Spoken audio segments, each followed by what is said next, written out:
Fires to possible air pollution. Safety concerns over salvage yards might be the fuel needed to change San Antonio city codes.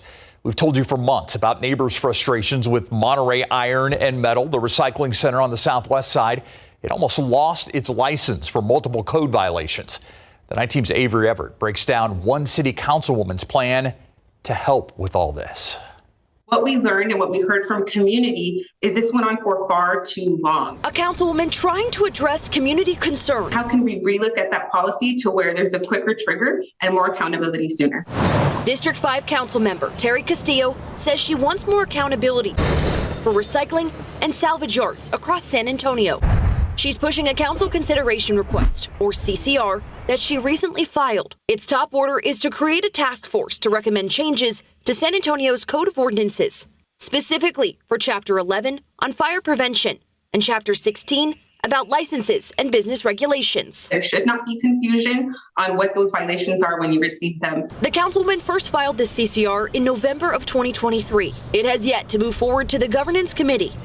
She filed it just days after neighbors raised concerns about Monterey Iron and Metal on Frio City Road.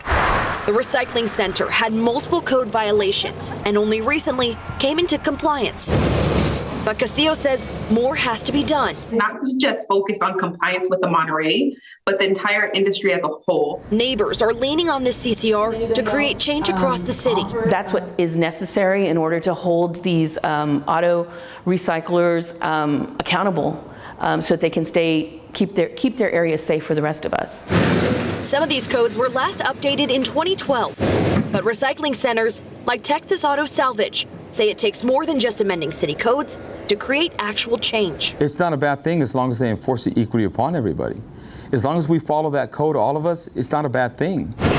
This request is only in its early stages, but it's another way the city is addressing growing concerns about safety around salvage yards. This CCR still has a long way to go before anything can actually come of it. But the big question right now is who's going to fill this board if it does happen for the stakeholder task force. The councilwoman says ideally each city council member would pick someone from the community. But Steve, some people in the recycling community have already been very vocal about wanting to be on this board.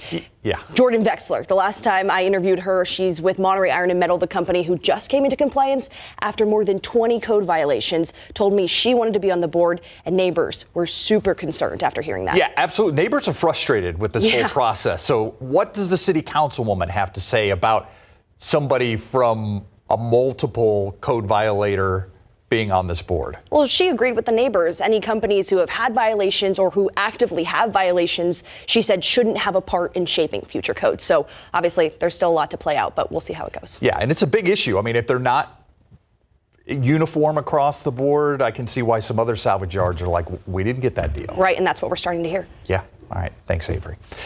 Thank you for watching KSAT. If you're on YouTube, remember to like and subscribe to stay up to date with San Antonio's latest news and weather.